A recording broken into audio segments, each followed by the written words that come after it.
안녕하십니까? 배팅 부동산 아파트의 미래 생각보다 많이 어둡다. 3부 아파트 양적 완화 시대 진행하겠습니다. 1부와 2부에서는 강일 리버파크 수치적 분석을 하였고 아파트의 요람에서 무덤까지 역사에 대해서 개략적으로 살펴보았고, 그리고 3번 아파트 그 출생의 비밀과 4번 출생의 비밀 막장으로 끝나다 까지 보았습니다. 이번 시간에는 5. 아파트의 화폐적 기능부터 시작하겠습니다. 1. 단독주택. 단독주택은 제가 수제 양갱이라고 표현을 하였었죠. 수제 양갱이기 때문에 맛도 보고 몸에도 좋은지 확인하고 구매를 해야 된다. 그러니까 단독주택은 실제 주거를 위한 공간으로 실수요자만 찾는 주택의 형태이지요. 그래서 양갱인 반면 2번 아파트. 아파트는 초코파이 공장에서 대량 제작한 초코파이와 같다고 말씀을 드렸습니다. 표준화돼서 찍어내는 초코파이이기 때문에 아파트 같은 경우에는 동, 호수, 평수만 확인하고 구매를 하기도 합니다. 반드시 그렇다는 것은 아니고 이렇게 구매를 하기도 하기 때문에 주거 기능만 있는 건 아니다는 이야기죠. 주거 플러스 준화폐. 그러니까 금 대신에 아파트를 사는 것이죠. 우리나라에서는. 그래서 지금까지는 정부에서 어떻게 보면 아파트에 구매를 장려를 해 왔었던 거죠. 주택에다가 임대소득세도 부과를 하지 않았었고, 얼마 전까지. 그리고 재산세율도 굉장히 낮죠. 그래서 아파트 투자의 천국을 만들어 왔기 때문에 이런 경향이 더 강했고, 이런 분위기에서는 금보다는 아파트가 훨씬 유리한 투자 상품이었죠. 왜냐하면 주거할 수도 있고 임대 수익을 얻을 수도 있고 세금도 안 내면서, 그에 반해서 금이라고 하는 것은 그런 기능이 없잖아요. 사용 수익할 수도 없고 그냥 자산 가치로만 투자를 하는 게 금인데, 금 대비해서 우리나라에서 아파트에 투자하는 것이 훨씬 나은 선택이었죠. 자, 6번 아파트 꾸준한 상승의 이유. 1번 공급보다 수요가 크다. 지금까지 인구가 계속 꾸준하게 증가해 왔었고 2020년 들어서야 줄어든 거죠. 그래서 2019년까지는 인구가 계속 증가를 해왔었고, 일단 플러스 다가구 다세대에서 아파트로 이전하는 수요가 있었고, 자, 이것만으로는 설명이 되지 않습니다. 사실 수요가 이렇게 늘어났지만 공급도 늘어났던 게 사실이기 때문에 아파트 공급이 계속 늘었죠. 그런데 이게 말이 되는 이유가 2번 일과 같은 분위기 지속. 공급이 부족하다는 인식, 수요가 너무 많다는 그런 인식. 왜냐면 화폐니까. 투자로서 아파트를 투자 상품으로 취급을 하는 사람들이 많기 때문에 이게 가능한 거죠. 그래서 일과 같은 분위기가 지속되니까 실수요보다는 투기 수요가 많아서 전세 가격보다 매매 가격이 훨씬 더 높은 그런 기현상도 생겨나고 있는 거죠. 어떻게 보면 전세라고 하는 것은 우리나라의 특유한 그런 형태인데, 사실은 그 아파트라고 하는 것이 그 물가 상승률 정도로 그 아파트의 그 토지 지분이 올라주고, 그러면 굉장히 미미하게 그 아파트 가격이 상승을 하겠죠. 그게 사실 정상적이겠죠. 이 아파트라는 그 저소득층을 위한 그 주거 공간은 원래 그렇게 많이 오르는 그 부동산의 타입이 아닌데, 좀 전에 말씀드렸듯이 우리나라에서만 그 각광을 받고 상승폭이 큰 그런 부동산인 거죠. 그래서 그 향후에 그 아파트의 매매 가격이 좀 진정이 되면 그 매매 가격의 상승폭이 크지 않을 시기가 올 것이고, 그렇게 되면 그 매매를 해서 세금도 내고 주거를 하는 것보다는 그 전세만 내고 주거를 하는 게 훨씬 더 유리해지는 시기가 오겠죠. 그래서 바보가 아니면 전세 산다, 요런 날이 올 겁니다. 그렇게 되면 그 매매 가격과 전세 가격이 거의 같아질 겁니다. 또 그게 정상이죠. 그게 정상이기 때문에 다른 나라에는 그 전세라는 것이 없는 것이죠. 그렇게 보면 그 향후에는 어떻게 보면 전세 가격이 그 매매 가격보다 좀 더 높아지는 것도 맞을 수 있다, 요런 시대가 올 것이고, 그렇게 되면 전세를 불안해서 누가 전세에 들어가겠습니까? 그때는 그 불안하기 때문에 어쩔 수 없이 매매가 이루어지겠죠. 아파트 매매가. 자, 다음은 7번. 아파트 양적 완화의 시작. 1번. 인구 감소. 그 인구가 감소된다는 것은 그 시장에 그 아파트 수요와 공급 차원에서의 엄청난 충격인 거죠.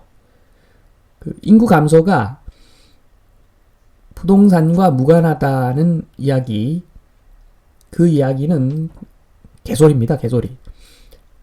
그런 이야기는 들을 필요가 없고, 말이 안 되겠죠? 인구가 0이면 아파트가 필요가 없는데, 무슨 소리입니까, 그게?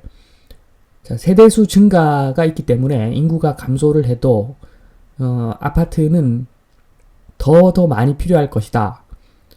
이것도 개소리죠. 대한민국에서 아파트라고 하는 주거의 형태는 그 모여서 이렇게 그 놀이터도 있고 양로원도 있고 뭐 여러 가지 시설들이 있어서 그 가족 단위의 주거 형태로 편익이 있기 때문에 아파트를 찾는 것인데, 1인 가구가 뭐 아파트를 왜 찾겠습니까? 결혼을 해서 애도 낳고 이런 사람들, 최소한 결혼한 사람들이 그 아파트를 찾게 되는 것인데, 그 1인 가구가 늘어나는 것은 사실이겠지만 아파트 수요보다는 오피스텔이나 뭐 다른 형태의 주거 수요가 더 늘겠죠. 그리고 젊은 층 같은 경우에는 쉐어하우스 형태로 주거하기도 하죠. 저도 뭐 쉐어하우스를 잠시 운영을 해 봤었는데, 한 35평 정도 되는 공간에 12명까지 막 거주를 합니다. 그래서 그러한 형태의 거주는 뭐 통계가 잡히지도 않죠. 정부에 뭐 신고하는 것도 아니기 때문에 그런 형태의 주거도 많은데 뭐 통계치도 왜곡되어 있겠죠. 쉐어하우스뿐만 아니라 그 고시텔 뭐 이런 것도 있지 않습니까? 그런 형태도 무시할 수 없는 주거의 형태인 것 같습니다. 그래서 한마디로 세대수 증가로 그 아파트 수요를 찾는 그 효과는 아마 미미할 것이다, 생각보다는. 기껏 해봐야 그 1+1주택, 1+1주택에서 그 방 하나짜리 정도에 뭐 거주하는 경우지, 정상적인 그 아파트에 24평, 30평 되는 아파트에 혼자서 거주하는 경우는 극히 아마 없을 겁니다. 자기가 살고 있는 공간을 한번 보십시오. 내 아파트에서 윗집, 아랫집, 옆집 그 중에 1인 가구가 과연 있는가? 그걸 한번 보시면 아마 알 수 있을 것 같습니다. 자, 2번 신축 아파트 공급. 신축 아파트 공급은 세 가지 형태로 진행이 되죠. 자, 1번 재개발. 그 다가구 다세대가 아파트로 변하는 거고, 재건축. 2번 재건축. 아파트가 세대수가 늘어나는 아파트로 변하는 거죠. 3번 신도시. 빈 땅에다가 아파트를 짓는 거죠.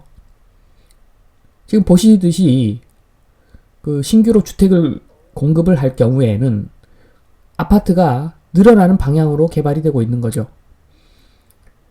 지금 아파트 공급이 좀 전체적으로 축소가 되려면 이번 재건축이 없어져야 되겠죠.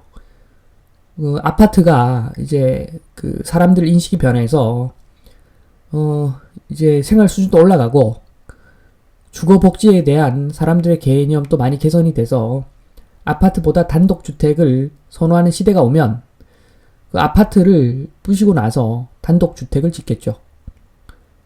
그런데 뭐 지금 생각해 볼 때 이런 일이 지금 없지 않습니까?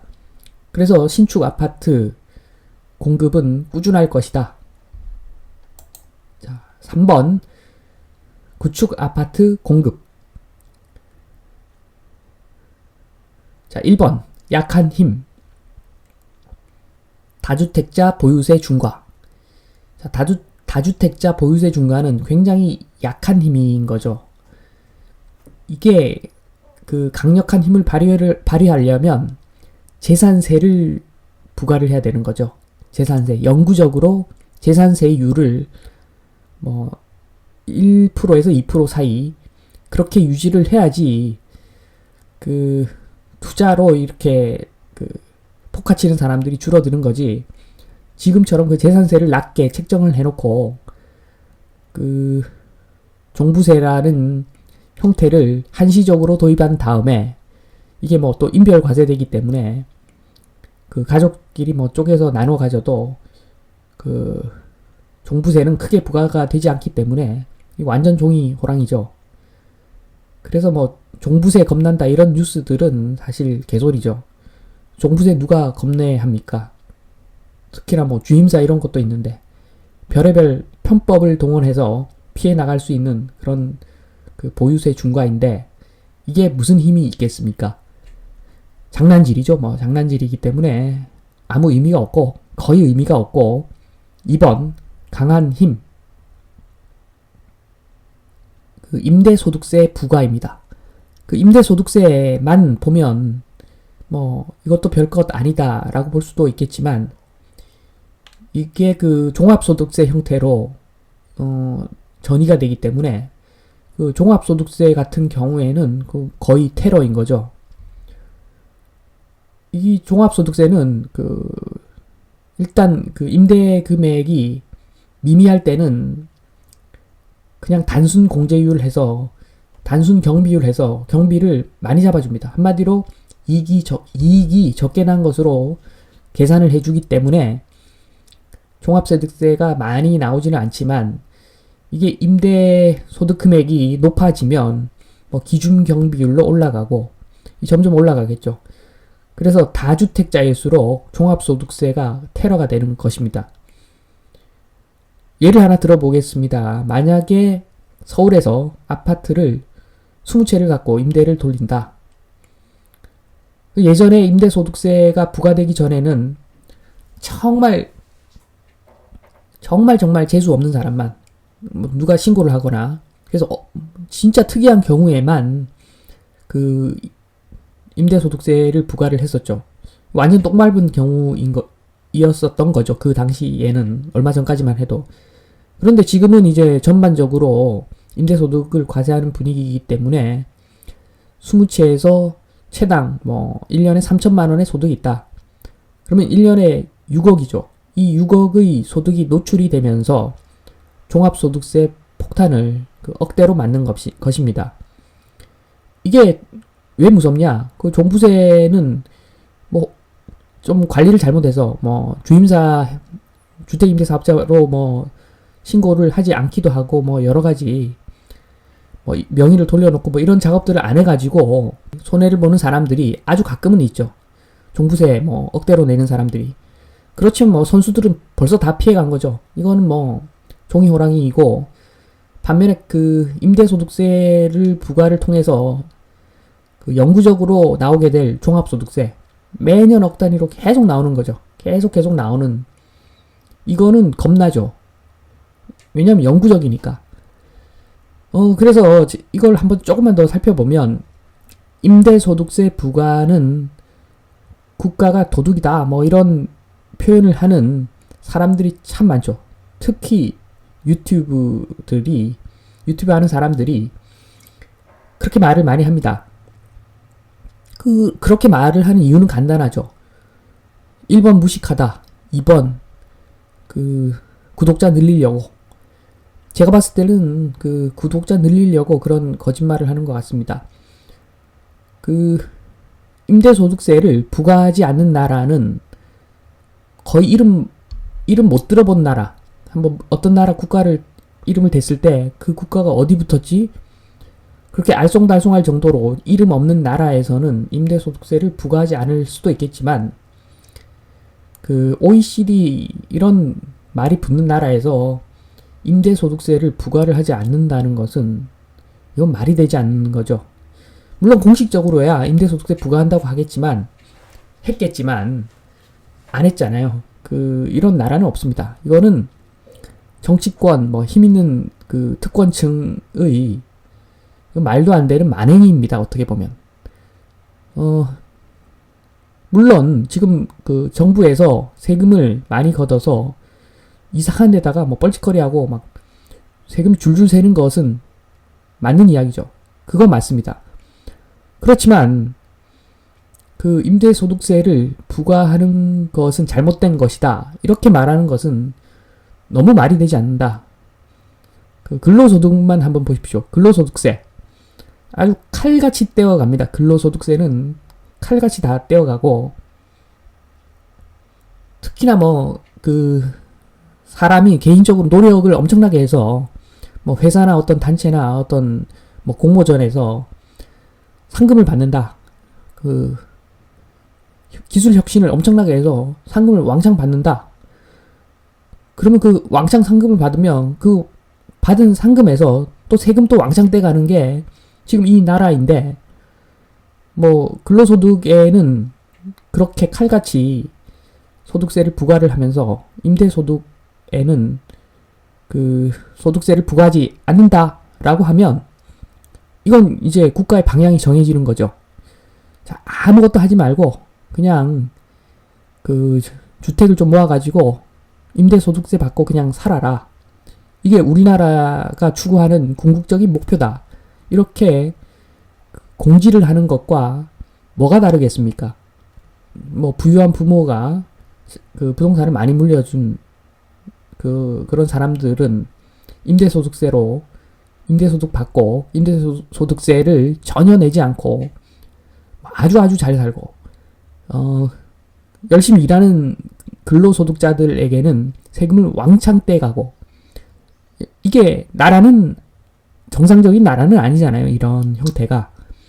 그래서 제가 뭐 좀 이게 비인기 발언인지는 모르겠지만 그래도 거짓말은 하면 안 되기 때문에, 자, 임대소득세 부과는 이건 필연이다. 당연히 해야 된다. 그런 측면에서 이게 뭐 정부가 바뀌고 뭐 분위기가 바뀌어도 아마 임대소득세 부과는 계속 될 겁니다. 그래서 이 임대소득세 부과가 아주 강력한 힘이라는 이야기입니다. 자, 8번. 아파트 양적 완화의 결과. 눈치 빠르신 분들은 뭐 예상 다 하시겠죠. 1번. 달러 양적 완화로 자산 가격 상승. 자, 달러 양적 완화로 돈이 많이 풀려서 자산 가격이 상승한다라는 것은, 이건 어떻게 보면 자산 가격은 그대로인데 돈이 똥이 된다는 이야기도 되는 것입니다. 물가도 다 올라가고 뭐 결국에는, 그럼 자산 가격 상승한 게 무슨 의미가 있겠습니까? 돈이 똥인 거죠, 그냥. 2번. 준화폐인 아파트 양적 완화. 자, 아파트를 막 뿌린다고 생각해 보십시오. 지금 현재 뿌리고 있는 거죠. 아파트가 막 뿌려지고 있는데 그러면 어떻게 되겠습니까? 아파트가 똥이 되는 거죠. 그 아파트가 똥이 된다는 것을 알면 투자 수요도 없어지고 그 뿌렸던 투자금도 회수하겠죠. 그럼 수요가 더 줄고 아파트가 급속도로 똥이 되겠죠. 뭐 그런 겁니다. 그래서 지금 현재의 상황은 그 착시 현상들, 저번에 말씀드렸듯이 지금 현재 그 재개발이 되고 있는 상황에서 아파트를 통해서 수익이 너무 크니까 정부도 또 방치 또는 뭐 장려 이렇게 한 것 같고, 제가 봤을 때는 그런 분위기에서 지금 그 아파트가 착시 현상으로 인기가 좋지만, 지금 용적률 상한선을 채운 아파트들은 재개발 호재가 없기 때문에 쭉 똥인 거죠. 그 새 아파트가 되는 순간부터 쭉 똥이기 때문에 그 사실을 캐치하는 사람들이 점점 늘어날수록 아파트의 양적 완화는 급속도로 진행될 것이다.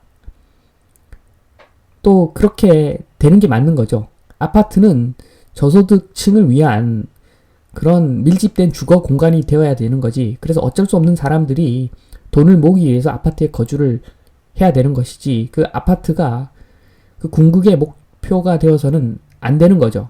그래서 그런 분위기에서는 지금과 같이 결혼도 하지 않고 애도 낳지 않고 국가의 미래가 아예 없어지는 거죠. 지금 같은 분위기에서는.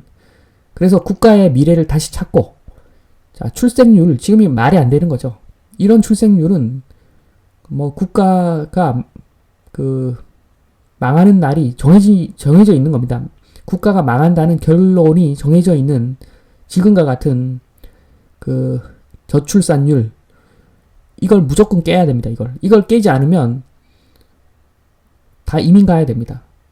이거는 이 출산율을 극복하지 못하면 이 한반도는 지옥의 땅이 되는 겁니다. 아파트는 똥이 되는 게 그게 문제가 아니라, 이건 뭐 부동산이고 뭐 다른 자산이고 간에 한반도 자체가 똥이 될 수가 있기 때문입니다. 그렇죠. 투자를 장기적으로 투자하는 사람들이 어떤 국가에 투자를 할 때 거의 뭐 1, 2번째로 보는 것이 출산율입니다. 출산율. 지금 출산율 가지고 이게 모든 것들이 다 소멸되는 그런 상황에서 지금 아파트로 공중부양하고 이러면 안 되죠. 제가 봤을 때는 밝은 미래를 위해서 그냥 아파트만 똥이 되는 것이 맞습니다.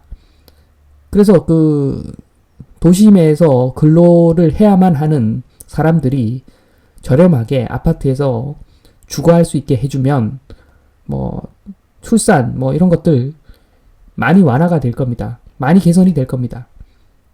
그리고 돈 벌 필요가 없는 사람들은 뭐 외곽에 멋진 주택을 짓고 살면 되는 거고, 그렇게 주거 문화가 바뀌어야지 우리의 미래가 있기 때문에 점점 5년 지나고 10년 지나고 15년 지나면 결국에는 아파트가 똥이 될 것으로 저 개인적으로는 그렇게 추정하고 있습니다.